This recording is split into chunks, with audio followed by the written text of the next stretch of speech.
Hello students, a very good morning to all of you. I hope all of you are fine at your home and enjoying your studies. So students, as you know कि CBSE board ने 30% syllabus आपका reduce कर दिया है.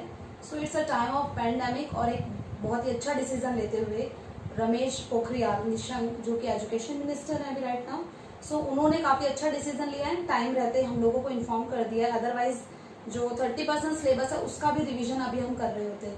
सो एक democratic government की यही एक अच्छा सिंबल है कि डेमोक्रेटिक गवर्नमेंट क्योंकि एक रिस्पॉन्सिव एंड लेजिटिमेट गवर्नमेंट है.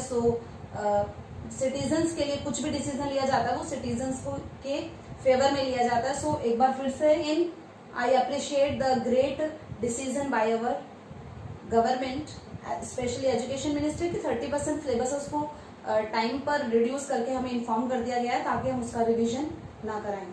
ओके, सो कुछ चैप्टर्स इनमें से हम रीड कर चुके हैं, कुछ चैप्टर हमने अभी छोड़ दिए थे बात के लिए. सो एज यू नो कि पार्ट जो हमारी बुक फर्स्ट है उसका 16 chapter that is biodiversity and conservation है वो हम कर रहे हैं. एंड फर्स्ट बुक में हम ऑलरेडी स्किप कर चुके हैं चैप्टर 10 एंड चैप्टर 13. तो मैं यहाँ पर आपको वो चैप्टर्स बता रही हूँ जो कि डिलीट हो गए हैं, मतलब उनका कोई भी टॉपिक कोई भी पार्ट है वो नहीं आएगा एग्जाम में. सो चैप्टर 10 था atmospheric circulation and weather system, हम इसको स्किप कर दिया था, मीन्स हमने पढ़ा ही नहीं था, ये नहीं आ रहा है. And chapter 13 water in the ocean, ये हम रीड कर चुके हैं, ये नहीं आएगा, डिलीट हो चुका है. लैंडफॉर्म्स एंड देयर एवोल्यूशन, ये चैप्टर भी काफी हार्ड था, काफी लेंथी था और ये डिलीट हो गया, अब आपके एग्जाम में नहीं आएगा. Good news for you. And second chapter the origin and evolution of the earth, ये भी नहीं आ रहा है. Okay, so the origin and evolution of अर्थ में हमने सीबीएसई बोर्ड ने ये जो रिडक्शन कराई ये only 20 and 21 only 2020 and 21 session के लिए है, क्योंकि अभी टाइम नहीं मिल पा रहा है कि टीचर एंड स्टूडेंट्स है उनकी जो लाइफ है, क्योंकि स्कूल में स्टडीज नहीं हो रही है तो एक टाइम ड्यूरेशन को देखते हुए इसको रिड्यूस करा गया. तो ये इसी सेशन के लिए. आगे फर्दर अगर आप कॉम्पिटिटिव एग्जाम आगे देते हैं यूपीएससी सिविल सर्विसेज की अगर प्रिपरेशन करते हैं तो उनमें इनमें से टॉपिक आते हैं, तो अगर हमने पढ़ लिए तो ऐसा नहीं है कि हमने खामखा पढ़े और हमारे एग्जाम में नहीं आ रहे हैं, ये आगे के लिए आपकी प्रिपरेशन है. Okay, so chapter 2 the origin and evolution of earth नहीं डिलीट हो गया है. लैंडफॉर्म्स एंड देयर एवोल्यूशन हम रीड कर चुके हैं, डिलीट हो गया है.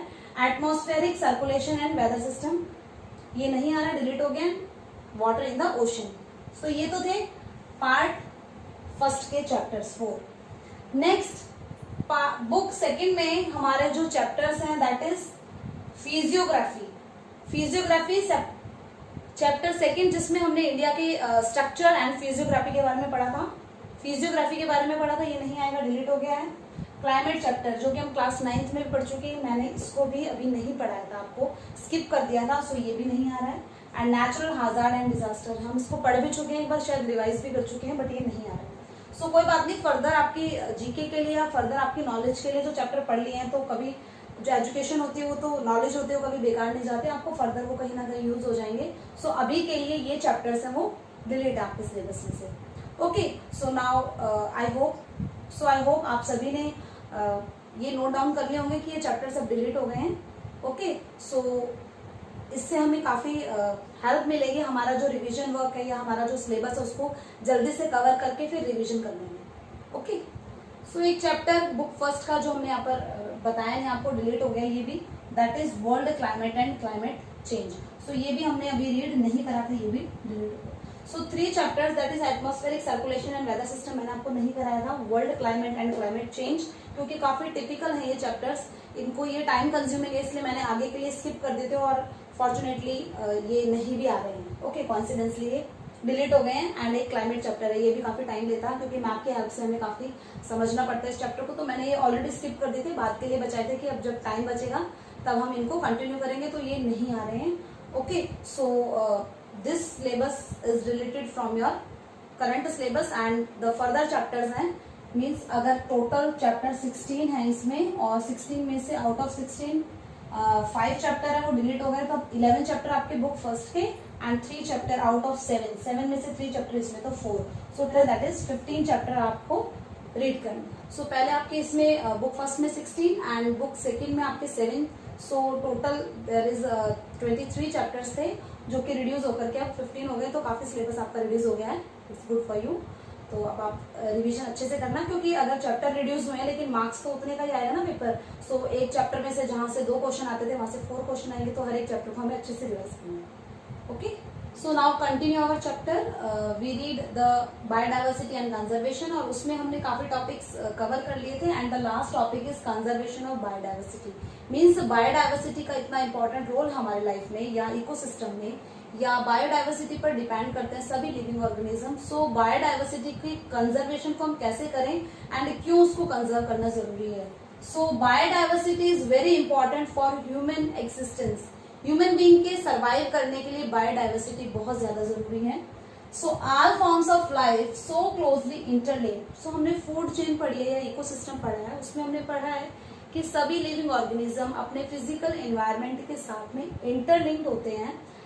That disturbance in one gives rise to imbalance in the other.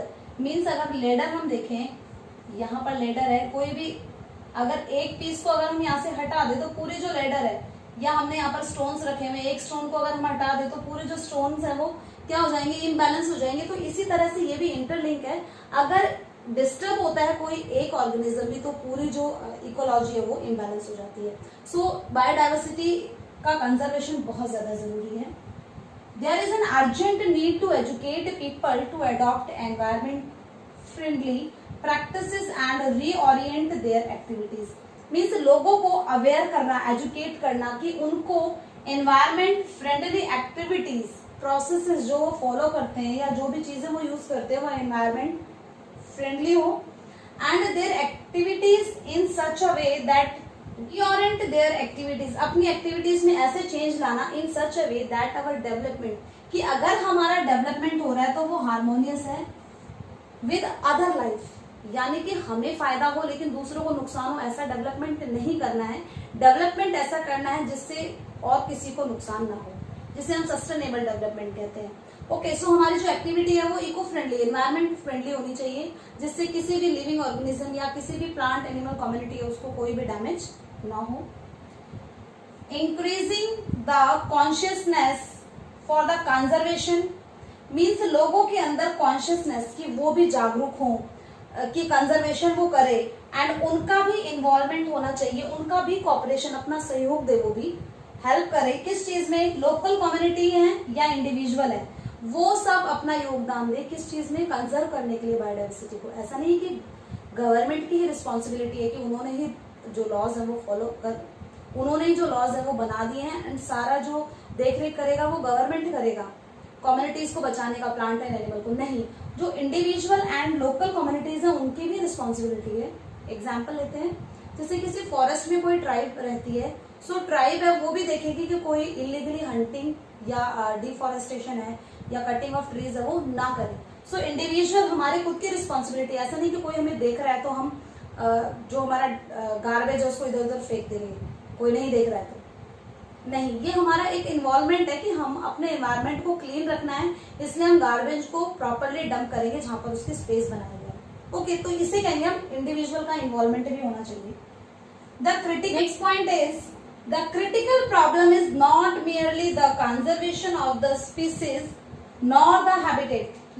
So problem conservation की नहीं है कि कंजर्वेशन स्पीसीज की हम कर रहे हैं, उनके हैबिटेट, उनके लिविंग प्लेसेस की कर रहे हैं। मीन्स यहाँ पर अगर हम एनिमल देखें एंड उनका हैबिटेट देखें फॉरेस्ट, तो फॉरेस्ट को बचाने की और स्पीसीज को बचाने की बात नहीं हो रही है, बल्कि प्रॉब्लम है continuation of the problem of conservation, कि जो कंजर्वेशन है उसको सॉल्व करने के लिए जितने भी इंप्लीमेंट करी जाती है पॉलिसी, उनका कंटिन्यूएशन बना रहे, उनको कंटिन्यू हम कितना टाइम तक रखते हैं। मतलब एक बार हमें बोला गया तो हम उस चीज को मान रहे हैं, लेकिन फिर हमें बार बार उसको रिवाइज नहीं कराया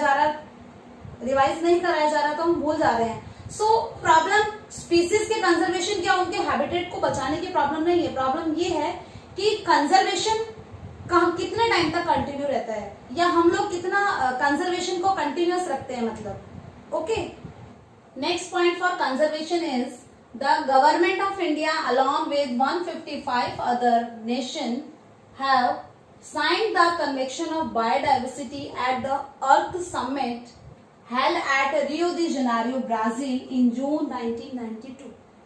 जून 1992 में ब्राजील कि कैपिटल रियो दी जेनेरियो में एक अर्थ समिट हुआ था। किस लिए था वो था सस्टेनेबल डेवलपमेंट पर बेस्ड था, एंड उसमें 155 कंट्रीज इंडिया के साथ में 155 और भी कंट्रीज थी जिन्होंने पार्टिसिपेट करा था। एंड यहाँ पर उन्होंने एक प्लेज ली थी कि हम सस्टेनेबल डेवलपमेंट करेंगे, पॉल्यूशन को रोकेंगे, प्लांट कम्युनिटी, एनिमल कम्युनिटी है उनका कंजर्वेशन हम करेंगे। सो यहाँ पर जो एक अर्थ समिट हुआ था उसमें भी कंजर्वेशन की बात की गई थी, बायोडाइवर्सिटी की। Okay, next the world conservation strategy. पूरे वर्ल्ड में जो कंजर्वेशन स्ट्रेटेजी है उन्होंने कुछ आइडिया सजेस्ट करे कि कैसे हम बायोडाइवर्सिटी है उसको बचा सकते हैं। सो उसके कुछ पॉइंट्स यहाँ पर हैं। Effort to preserve endangered species. Endangered species है उसके एफर्ट करने चाहिए, कहीं वो एक्सटिंक्ट ना हो जाए, कहीं वो खत्म ना हो जाए, इसलिए उसके लिए एफर्ट करने चाहिए। एंडेंजर्ड स्पीसीज पर स्पेशली फोकस करना चाहिए। Okay, next prevention of extinction.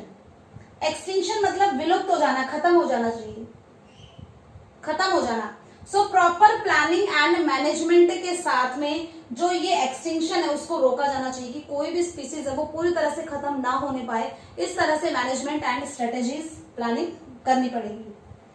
Next variety of food crops.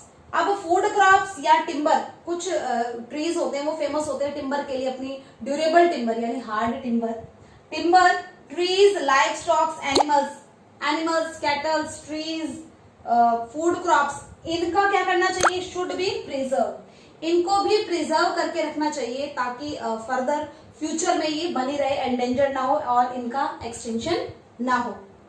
Next so food crop, timber, trees, live stock, animal को प्रिजर्व करके रखना चाहिए ताकि वो एंडेंजर्ड एंड एक्सटिंक्शन उनका ना हो।